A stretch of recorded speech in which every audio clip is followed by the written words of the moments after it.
Assalamualaikum.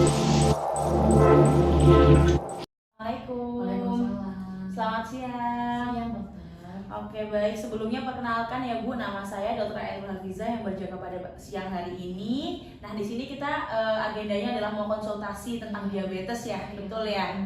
Nah, sebelumnya mau tanya ini dengan namanya Ibu siapa ya? Ibu Raisa. Ibu Raisa. Untuk usianya Bu? 40 tahun. 40 tahun. Untuk alamatnya? Di Senda. Di Cirende. Untuk statusnya sendiri apakah Sudah menikah. menikah? Pekerjaannya sendiri Bu? Penyanyi. Penyanyi. Oke Bu Raisa, ini kan yang tertulis sudah 5 tahun ya penyandang diabetes ya. Nah, untuk Bu Raisa sendiri apa sih yang diketahui tentang diabetes? Diabetes itu saya tahunya ya dia kurang insulin gitu ya. Saya pernah baca-baca gitu sih di apa sih di YouTube gitu. YouTube. Iya, jadi kayak kita gula darahnya tinggi ya, Dok ya. Iya, betul. Berarti Mbak Raisa Bu Raisa sendiri ini udah sering ikut-ikut seminar gitu? Kalau sebentar nggak sih, paling kayak lihat di Instagram ada kayak poster tentang diabetes, terus kayak di web apa saya suka kalau dokter itu saya juga lihat artikelnya gitu sih. Berarti suka baca ya? Baca. Pemahaman bacanya udah ya, cari tahu tentang apa itu diabetes.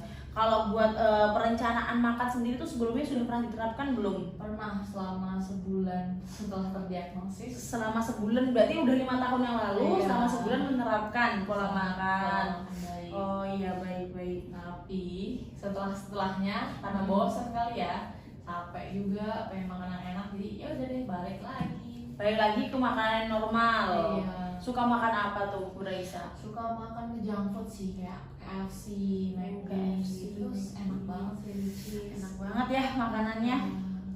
Duh, untuk kalori sendiri berarti nggak pernah kehitung lagi ya Bu ya? Udah enggak, awal-awal iya, tapi lama udah enggak. Berarti udah 4,5 tahun ini, udah 5 tahun ini setelah bulan yang lalu itu sudah enggak lagi ya? Iya. Udah nggak terkontrol ya. Iya.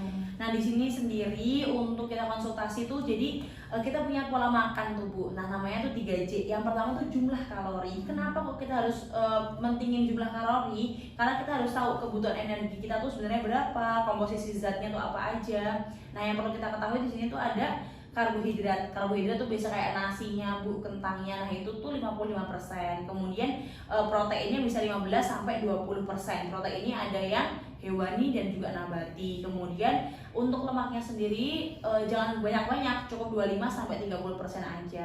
Nanti Ibu bisa seringin dengan vitamin, kemudian mineral, minum air putih yang banyak, seratnya dan juga dalam jumlah yang cukup gitu ya. Selama ini udah diterapin belum Bu yang ini?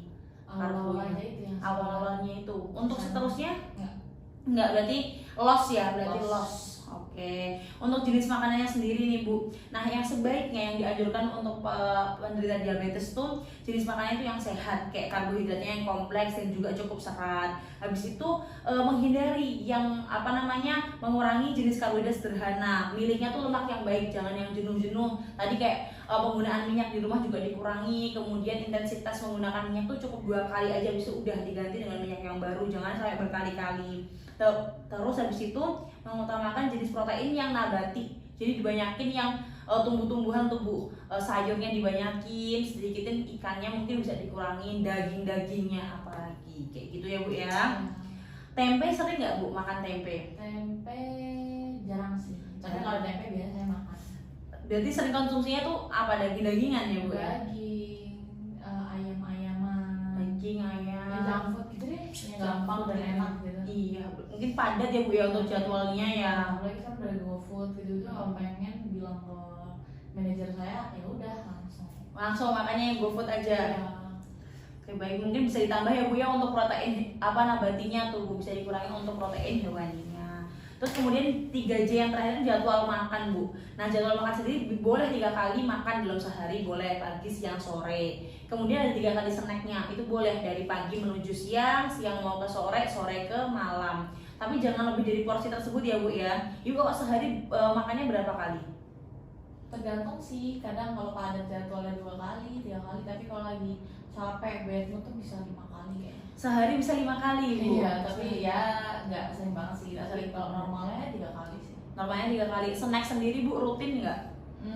Iya, sukanya ngemil. Ngemil apa tuh Bu kalau boleh tahu? Donat, cake, Donat, enak cake. banget ya. Enak Nah banget. itu suka banget saya. Itu snacknya berarti snack time-nya kayak gitu-gitu ya Bu Iya, ya? snack Donat, time-nya. cake. Nah ini kan berhubung Ibu sudah menderita diabetes ya Bu, apalagi sudah 5 tahun. Nah di sini kami sarankan itu untuk mengkonsumsi cemilannya itu snacknya tuh Bu, bisa diganti dengan buah. Kemudian apa namanya, untuk snacknya bisa diganti mungkin dengan olahan-olahan yang lain gitu Bu, yang lebih rendah untuk kalorinya sendiri gitu. Jadi untuk snack-snack yang minyak-minyak itu bisa dikurangi ya Bu ya. Tapi buah tetap boleh 3 kali kok, jangan sampai menyiksa diri sendiri. Apalagi kan kalau capek ngejob ya Bu ya, ada job-job kayak gitu, tetap makannya boleh diatur, yang penting jangan terlalu banyak kayak gitu ya Bu. Untuk aktivitas olahraga sendiri Bu Raisa sering olahraga nggak? Jarang. Jarang. Karena udah capek malam manggung, paginya harus ada jadwal syuting. Aduh, Jadi kayak capek banget gitu, nggak sempet dong. nggak sempet ya. Kalau seminggu mungkin berapa kali? Yang lain sekali. Seminggu sekali ya. Itu olahraga apa tuh? Supaya saya suka renang. Sukanya renang ya. Berarti Bu Raisa tuh olahraganya renang ya sukanya. Tapi seminggunya sekali aja gitu. Iya. Untuk waktunya biasa bisa berapa jam atau bisa berapa menit? Kalau buat karena renang? padat jadwal, jadi saya sempatnya 30 menit sih. 30 menit setiap 1 minggu itu ya. Iya. Untuk berenang ya. Nah kalau Bu Raisa sendiri kan sudah tahu ya, udah kita tuh penyandang diabetes berarti harus ada tempat-tempatnya, waktu-waktunya. Nah di sini untuk frekuensinya sendiri tuh sebaiknya 3 sampai 5 kali per minggu. Jadi boleh tuh tadi pakai aerobik tuh, bisa senam atau apa namanya mau jogging, atau tadi renang juga udah bagus banget. Yang penting tuh olahraganya bisa bakar kalori dan tapi juga nggak terlalu berat gitu, karena kita ada penentuan heart rate juga kayak gitu. Nah untuk waktunya sendiri tadi 3 sampai 5 kali per minggu. Kemudian lamanya tadi udah benar 30, mungkin bisa dilamain lagi sampai 60 menit ya. 30 sampai 60 menit itu udah bagus banget itu kalau seminggu bisa 3 sampai 5 kali. Jenis olahraganya tadi renang ya. Iya. Tadi Mbak Raisa tadi umurnya 40 tahun ya, benar ya. Berarti apa namanya, yang harus dipakai itu berarti 126 kali per menit itu untuk heart rate-nya, atau pokoknya kalau zaman sekarang tuh udah ada hitungan denyut gitu ya. Nah, Saya punya itu loh. udah punya. Nah, itu udah bagus banget tuh, udah punya, menyiapkan ya alatnya. Jadi jangan sampai lebih dari 126 kali per menit ya. Maksimal berarti. Maksimal setiap kali aktivitas ya, setiap kali olahraga. Oke, sampai sini mau tanyain dulu nggak Bu Raisa? Belum sih, masih jawab. Belum. Oke, baik. Ini saya izin lanjut ya. Kalau untuk ini kan udah diabetesnya udah 5 tahun nih, berarti udah ada konsumsi obat dong yang diterima. Udah. Apa tuh Mbak kalau boleh tahu? Saya metformin. Metformin ya, itu ingat berarti sering dikonsumsi ya? Kalau obat iya, karena medis saya juga ngingetin terus buat Berarti tetap disupport juga ya, Iya, diingatkan ya sama suaminya juga.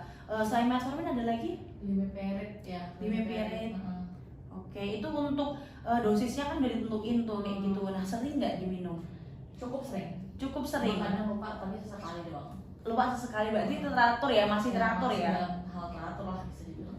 Oke, baik. Kalau sekarang kan pakai ini ya, apa namanya, untuk obat-obatan sendiri, Mbak Raisa selain obat-obatan oral yang diminum itu ada lagi nggak yang dikonsumsi?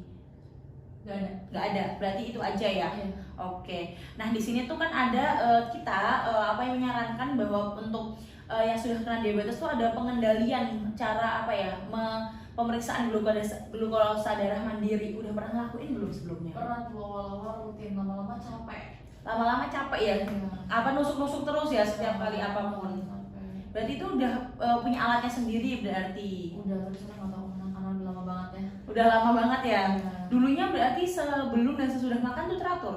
Iya, tapi selama seminggu apa? Sebulan doang. Sebulan doang berarti? Sebulan doang jalan kemudian udah loss habis itu? Capek banget, harus disuntik, harus dilukain gitu kan. Iya betul sih, capek ya pasti, apalagi kalau udah sibuk ya. Tapi perlu diketahui ya Bu ya, karena kita di sini sama-sama untuk menjaga dan juga untuk apa ya, mengoptimalkan. Jadi gini mindsetnya, penderita diabetes bukan berarti kita sakit selamanya, tapi kita tetap bisa mengkontrol, tetap bisa menjadi sehat dan juga normal, asal kita terus terlatih dan juga bisa mendisiplinkan diri untuk minum obat dan juga untuk mengecek tadi salah satunya glukosa darah mandiri itu penting banget. Tadi alatnya mungkin bisa dicari lagi atau beli lagi juga nggak apa-apa. Dan kemudian jangan lupa sebelum dan sesudah makan itu tes kayak tadi ya. Sebelum makannya langsung atau gimana? Sebelum makannya iya sebelum dan sudah makan. Sesudah makannya itu setelah 2 jam Bu, setelah makan kayak gitu. Nah nanti Bu Raisa boleh ya minta bantuan manajernya, kan selalu mengingatkan untuk mari Bu untuk bisa cek darah atau bisa minta tolong ke suami atau saudara biar nge-recall terus kita untuk jangan lupa pemeriksaan gula darah mandiri, karena itu setiap hari ya Bu ya, memang agak capek tapi itu penting bagi kesehatan tubuh kita sendiri. Ada yang tanyain dulu Bu sebelum ini? Enggak Udah. Nah setelah itu untuk komplikasi ya Bu ya, ini yang perlu diketahui juga bahwa penderita diabetes itu rentan untuk adanya komplikasi. Komplikasinya tuh bisa banyak Bu. Kalau yang udah akut tuh bisa kena hipoglikemi. Apa sih hipoglikemi itu? Udah nggak usah berat-berat, intinya yang penting kita tahu bahwa hipoglikemi itu kadang keadaan kita tuh sering lemas, habis itu kita udah sering lesu, sering capek. Nah kalau udah kita benar-benar lemes pengen pingsan, nah saya sarankan untuk ibu kalau udah mendapati gejala itu langsung minum teh manis. Tapi kan kalau teh manis kan pas manggung kan susah ya, jadi bawa coklat aja atau permen langsung. Kalau udah merasa lemes langsung makan itu. Nah itu bisa mengurangi tingkat hipoglikemi tersebut gitu. Nah kemudian untuk yang kronik itu bisa sampai menyebabkan stroke. Habis itu ada penyakit jantung koroner. Kemudian untuk mikronya sendiri bisa mempengaruhi penglihatan Bu, bisa buram, kemudian bisa ada gangguan-gangguan lainnya kayak gitu. Nah kalau penderita diabetes sendiri kan kakinya sering luka ya Bu ya, atau tubuhnya sering luka kayak gitu. Kalau Bu Raisa sendiri kakinya sering luka nggak? Oh enggak sih. Enggak ya, berarti bersih ya, aman ya, alhamdulillah. Nah untuk ini sebagai edukasi saja gitu, untuk menjaga-jaga ketika nanti mungkin agak kesandung dikit atau mungkin kalau kena hak sepatu kayak gitu. Nah kalau ada berdarah sedikit harus cepat diatasi, karena kan penderita diabetes darahnya itu susah untuk mampet gitu. Nah jadi mungkin itu aja Bu, ada yang mau tanyakan terlebih dahulu? Enggak, udah cukup yang sudah menyadarkan saya. Iya, baik kita sama-sama ya demi kesehatan bersama. Nah semoga nanti ibu bisa menerapkan hal-hal yang tadi sudah disampaikan. Nanti 2 sampai 3 bulan lagi kalau mau kontrol lagi dipersilahkan ya.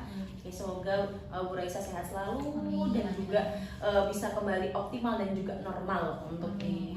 Ya, semoga lekas sembuh ya Bu Raisa ya. Syafaqillah. Terima kasih banyak. Dokter. Assalamualaikum warahmatullahi wabarakatuh.